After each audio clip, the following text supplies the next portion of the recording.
नमस्कार मैत्रिणींनो, स्वागत आहे तुमचं आपल्या यूट्यूब चॅनलमध्ये। तर आज आपण मस्त असं पनीरपासून मस्त लहान मुलांना आवडणारा सगळ्यांना पनीर टिक्का बनवणार आहोत। मस्त एकदम टेस्टी झटपट होतो आणि आपल्या घरातल्याच वस्तूंमध्ये बनला जातो। तर मी इथे पाव किलो पनीर घेतलेले आहे। मस्त असे बारीक तुकडे करून घेतलेले आहेत मैत्रिणींनो। तुम्हाला हवे तेवढे छोटे मोठे तुकडे तुम्ही करू शकता। तर मी ते तुकडे करून घेतलेले आहेत। आता एका बाउलमध्ये आपल्याला घ्यायचे आहेत आणि पनीरवरती आपल्याला मिरची पावडर टाकून घ्यायची आहे आणि त्यानंतर मीठ टाकत आहे मी। तर मिरची पावडर आणि मीठ मी टाकून घेतलेलं आहे। आपल्याला मिक्स करायचं आहे। पण जी मिरची पावडर आणि मीठ टाकलेलं आहे सगळं आपल्या पनीरला लागलं गेलं पाहिजे। तर इतपत आपल्याला मिक्स करून घ्यायचं आहे। तर मी मिक्स करून घेते चमच्याच्या सहाय्याने। तर मिक्स करत आहे। आता आपल्याला झाकून ठेवायचं आहे 10 मिनिटासाठी। तर प्लेट ठेवून आपल्याला झाकण मारून ठेवून द्यायचं आहे। तर इथे मी एक कांदा घेतलेला आहे। तुमच्या आवडीप्रमाणे तुम्ही याच्यामध्ये भाज्या टाकू शकता, म्हणजे कांदा, टोमॅटो, शिमला मिरची, किती प्रमाण असं प्रमाण काही नाही। तर इथे मी मोठा एक कांदा घेतलेला आहे। कांदा आपल्याला खूप बारीक नाही चिरायचा, मस्त अशी स्लाइस करायचे ते कांद्याचे आपल्याला। तर इथे मी कांदा चिरून घेते।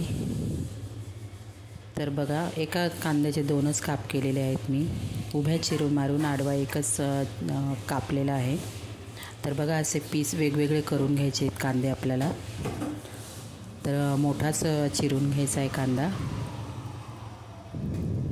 तर इथे आपला कांदा चिरून झालेला आहे। त्यानंतर शिमला मिरची चिरायची। शिमला मिरचीचे पण आपल्याला तुकडे मोठेच ठेवायचे आहेत, म्हणजे दिसले पाहिजे, छान दिसतात ते। तर इथे मी अर्धा शिमला मिरची घेतलेली, कारण शिमला मिरची मुलं खाणार नाहीत, काढून टाकणार, म्हणून मी अर्धीच टाकलेली आहे। तर इथे शिमला मिरचीचे तुकडे करून घेत आहे बघा। तर शिमला मिरची तुकडे पण मोठेच ठेवलेले आहेत। आता त्यानंतर मी ते पॅन ठेवून घेतलेलं आहे। तेल टाकून घ्यायचं आहे। तोपर्यंत आपलं मस्त असं पनीर पण मॅगिनेट होतं आहे, मिरची आणि मीठ लावून ठेवलेलं। आता तेल आपलं मस्त असं गरम होऊन द्यायचं। त्यानंतर याच्यामध्ये आपल्याला पनीरचे तुकडे टाकायचे आहेत। मस्त तेलावरती आपल्याला खमंग असे मस्त तळून घ्यायचे आहेत मैत्रिणींनो। मस्त लागतं, नुसतं असंच खाल्लं तरी छान लागतं। नक्की करून बघा, छोट्या मुलांना आपणही खाऊ शकतो। झटपट होणार आहे, बाहेरून विकत आणण्यापेक्षा झटपट होतं, कमी वेळेमध्ये होतं आणि तेवढंच टेस्टी पण लागतं। तर इथे बघा, मी मस्त असे मोठेच तुकडे ठेवलेले आहेत, खूप बारीक नाही तुकडे केलेले, मोठे तुकडे छान लागतात खायला। तर मस्त असे कमी गॅसवरती भाजून घ्यायचे। कमी गॅस ठेवायचा, तेल पहिलं कडकडीत गरम करून घ्यायचं, त्यानंतर कमी गॅस करून घ्यायचा आहे। नंतर आपल्याला मस्त असे खरपूस तळून घ्यायचे आहेत मैत्रिणींनो तेलावरती। आणि तुम्ही कोणते कोणते सॉस टाकले, काय वापरलं आहे त्याच्यामध्ये, तर व्हिडिओ त्याच्यासाठी तुम्ही पूर्ण बघा। व्हिडिओ बिलकुलही स्किप करू नका मैत्रिणींनो। तर व्हिडिओ पूर्ण बघा। व्हिडिओ थोडा जरी आवडला, माझी ही रेसिपी थोडी जरी आवडली, तर प्लीज व्हिडिओला लाईक करायला मैत्रिणींनो विसरू नका। तुम्हाला माझ्या रेसिपी कोणत्या बघायला आवडतील ते पण मला कॉमेंट बॉक्समध्ये सांगा। तर मस्त असाच पनीर टिक्का बनवलेला मी, अगदी झटपट होणारा घरच्या घरी आणि तेवढाच टेस्टी पण। सगळ्यांना आवडला, माहिती मुलांना प्रचंड आवडला। नक्की तुम्ही पण करून बघा।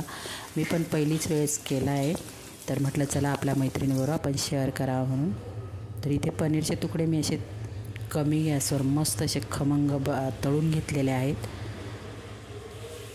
तर थोडा वेळ लागतो पनीर म्हणजे तळायला, कारण कसं एकदम कच्चे नाही राहिलं पाहिजे, मस्त असे थोडा ब्राऊन कलर आला पाहिजे त्यावरती, इतपत आपल्याला भाजायचे आहे। तर बघा, माझे मस्त असे भाजून झालेले तेलामध्ये। आता एका प्लेटमध्ये आपल्याला काढून घ्यायचे आहे ते साईडला। तर प्लेटमध्ये मी काढून घेतलेले आहे मैत्रिणींनो। आणि त्याच तेलामध्ये आपल्याला, तेल बदलायचं नाही, त्याच तेलामध्ये आपल्याला मी लसूण किसून घेतलेला आहे बारीक, मस्त अद्रक पण किसून घेतलेला आहे, हिरवी मिरची टाकलेली आहे। पहिलं मी लसूण टाकलेला आहे, अद्रक टाकून घेतलेलं आहे, हिरवी मिरची मस्त तेलामध्ये कच्चेपणा जाईपर्यंत आपल्याला परतून घ्यायचं आहे तेलामध्ये। आता त्यानंतर आपण जे मोठे मोठे असे काप केलेले होते कांद्याचे ते टाकून घ्यायचे आहे। तर मी ते एक कांदा वापरलेला आहे तो टाकून घेते आणि 1 मिनिटासाठी आपल्याला कांदा लसूण अद्रकमध्ये व्यवस्थित असा परतून घ्यायचा आहे। खूप असं सगळं आपण जसं भाजीला परतवतो त्याप्रमाणे बिलकुलही परतवायचा नाही, थोडासा तेलामध्ये फक्त परतून घ्यायचा आहे, खूप असा ब्राऊन नाही करायचा। बघा कितपर्यंत परतवलेला आहे. कांदा असाच्या असा दिसतो. त्यानंतर मी शिमला मिरची टाकलेली आहे. शिमला मिरची पण 1 मिनटासाठी परतून घेतलेली आहे. टोमॅटो पण त्याचप्रमाणे आपल्या मोठ्या मोठ्या फोडी करून चिरून घ्यायचं आहे. आतल्या बिया आपल्याला टोमॅटोच्या काढून घ्यायच्या आहेत मैत्रिणींनो. तर इथे बघा टोमॅटो, कांदा आणि शिमला मिरची मस्त अशी दिसते. तुम्ही कलरफुलही टाकू शकता. इथे मीठ टाकून घेतलेलं आहे मी थोडं. पनीरमध्ये पण मी मिक्स करताना मीठ टाकलेलं, त्याच्यामुळे कमी मीठ टाकायचं आहे आपल्याला. मीठ टाकल्यानंतर 1 मिनटासाठी परतून घेते. याच्यामध्ये तुम्ही कलरफुल शिमला मिरचीचा वापर करू शकता. तर मस्त आपला कांदा, टोमॅटो, शिमला मिरची परतून झालेली आहे. तर इथे मी 2 चमचे कॉर्नफ्लावरची पेस्ट पण करून घेतलेली आहे. तर सोया सॉस टाकून घेतलं आहे. सॉस म्हणजे सॉस कोणते टाकायचे ते तुमच्यावर अवलंबून. इथे मी सोया सॉस टाकलेला आहे. त्यानंतर मी शेजवान चटणी टाकून घेतलेली आहे. 1 चमचा टाकलेली. आपण हिरव्या मिरचीचा पण वापर केलेला आहे, त्याच्यामुळे आपल्याला कमी वापर करायचा आहे. तर इथे मी कॉर्नफ्लॉवर पाण्यामध्ये 2 चमचे घेतलेले, मिक्स करून घेतलेले, ते पण ओतून घेतलेलं आहे. 1 मिनटासाठी परतून घेतलं. वरून आता बघा मस्त असं खमंग तेलामध्ये तळलेलं मी पनीर टाकून घेतलेलं आहे. मित्र मिक्स करायचं आहे. 1 ते 2 मिनटासाठी फुल गॅसवर मिक्स करून घ्यायचं. मैत्रिणी, माझी रेसिपी तुम्हाला कशी वाटली? दिसायला तेवढी टेम्पटिंग दिसते, तेवढीच खायला अप्रतिम आहे. नक्की करून बघा. माझ्या पद्धतीने झटपट होणारी आहे. बिलकुल वेळ नाही लागत. नक्की करून बघा. व्हिडिओ कसा वाटला नक्की कॉमेंट करायला विसरू नका मैत्रिणींनो. मी तुमच्या कॉमेंटची वाट बघते. बाय मैत्रिणींनो.